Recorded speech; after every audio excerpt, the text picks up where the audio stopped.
સાથીઓ, હું તો કોર્પોરેટરોના નામ પણ તમને જણાવી શકું છું. કોણ કોણ 2 નંબરના ધંધા કરે છે.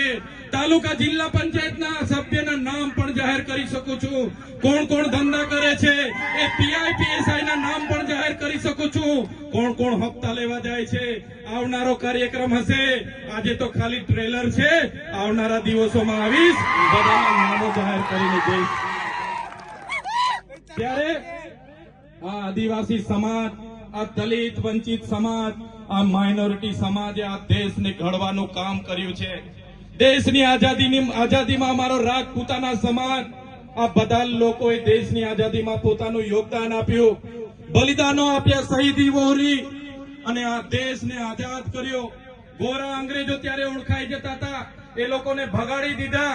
આજે કાળા અંગ્રેજો ગુલામી તરફ આ દેશને લઈ જઈ રહ્યા છે. આ દેશમાં લોકશાહી આવી. લોકશાહીના ડબે આજે ચાલતું નથી.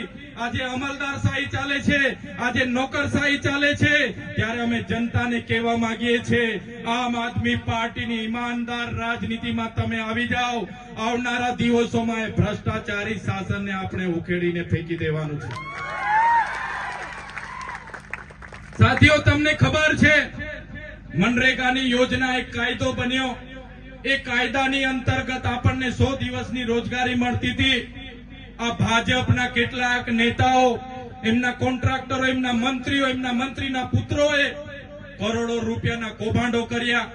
ગરીબ લોકોના અનાજના પૈસા છીનવાયા, રોજગારી છીનવાઈ. ત્યારે એ કૌભાંડ અમે ઉજાગર કર્યું. એ કૌભાંડ ઉજાગર કર્યું, પૂરા ગુજરાત અને દેશમાં ઉજાગર કર્યું. ત્યારે આ ભારતીય જનતા પાર્ટીની સરકારે મનરેગાનું નામ બદલીને જી રામજી નામ રાખવાના પ્રયાસો કર્યા છે. ત્યારે આ ભાજપની સરકારને કહેવા માંગુ છું, જી રામજી, અમારા વડીલોએ તો કીધું, રામજી અમારા હૈયે વસે છે. તો તમારા કૌભાંડો છુપાવવા માટે તમે ભગવાનનો ઉપયોગ કર્યો છે, પણ એનાથી તમારા કૌભાંડો છુપાવવાના નથી. તમારા કૌભાંડો તમારા ભ્રષ્ટાચારી નેતાઓને આવનારા તાલુકા અને જિલ્લા પંચાયતોમાં અમે ઉખેડીને ફેંકી દેવાના છે.